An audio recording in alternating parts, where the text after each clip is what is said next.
ವಧುವರರಿಗೆ marriage loan ಬೆಂಗಳೂರಿನಲ್ಲಿ ಈಗ EMI ಮದುವೆ ಟ್ರೆಂಡ್. ಮದುವೆ ಸಾಲವನ್ನು ಇಎಂಐನಲ್ಲಿ ತೀರಿಸಿ. ಸಾಮಾನ್ಯವಾಗಿ ವಾಹನಗಳ ಮೇಲೆ, ನಿವೇಶನಗಳ ಮೇಲೆ ಲೋನ್ ಕೊಡ್ತಾರೆ. ಆದರೆ ಈಗ ಅದ್ದೂರಿ ಮದುವೆ ಮಾಡ್ಕೊಳ್ಳೋದಕ್ಕೂ ಕೂಡ ಲೋನ್ ಕೊಡೋದಕ್ಕೆ ಮುಂದಾಗಿದ್ದಾರೆ. ಮದುವೆ ಮಾಡಿ ನೋಡು, ಮನೆ ಕಟ್ಟಿ ನೋಡು ಅನ್ನುವಂಥ ಒಂದು ಮಾತಿದೆ.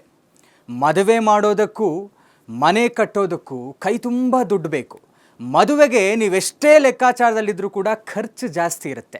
ಕೆಲವರು ಮನೆ ಸೈಟ್ಗಳೆಲ್ಲವನ್ನ ಮಾರಿ ಮದುವೆ ಮಾಡೋರು ಇರ್ತಾರೆ. ಹಾಗಾಗಿ ಇಂಥವರಿಗೆ ವೆಡ್ಡಿಂಗ್ ಪ್ಲಾನರ್ಗಳು ಇಎಂಐ ಸೌಲಭ್ಯವನ್ನು ತಂದಿದ್ದಾರೆ.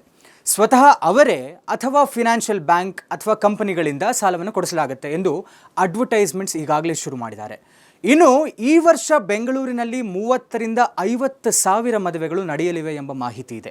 ಅದ್ದೂರಿ ಮದುವೆಯ ಪ್ಲ್ಯಾನ್ನಲ್ಲಿರುವವರಿಂದ ಕೆಲವೊಂದು ಡಾಕ್ಯುಮೆಂಟ್ಸ್ಗಳನ್ನು ಪಡೆದು ಮಂತ್ಲಿ ಇಎಂಐ ಆಧಾರದಲ್ಲಿ ಸಾಲ ಸೌಲಭ್ಯವನ್ನು ವೆಡ್ಡಿಂಗ್ ಪ್ಲಾನರ್ಸ್ ಅವರು ಕೊಡ್ತಾ ಇರುವಂಥದ್ದು ಎಲ್ಲೋ ಒಂದು ಕಡೆ ಉಪಯುಕ್ತ ಆಗಬಹುದು ಅಂತ ಅನಿಸ್ತಾ ಇದೆ.